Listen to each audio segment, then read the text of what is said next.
वालेकुम सामीन 18 रजब है, 20 फरवरी है। ख़बर का उन्वान है बीजेपी कारकुन को गोली मारकर कत्ल कर दिया गया। ये मामला हाथरस विधानसभा हलके का है और बताया जा रहा है कि वारदात को अंजाम देकर पोलिंग बूथ के आसपास कहीं लाश डाली गई है। मरने वाले की पहचान भाजपा कारकुन के तौर पर हुई है, जिसकी उम्र तकरीबन 25 साल है। उसका नाम है कृष्ण यादव। पुलिस मामले की जांच कर रही है।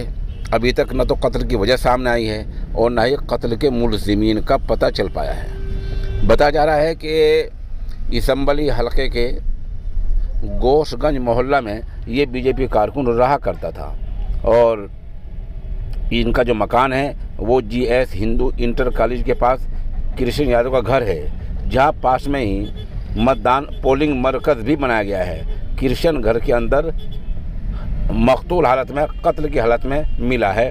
अभी तक मुलजिम का या कत्ल की वजह का पता नहीं चल पाया है।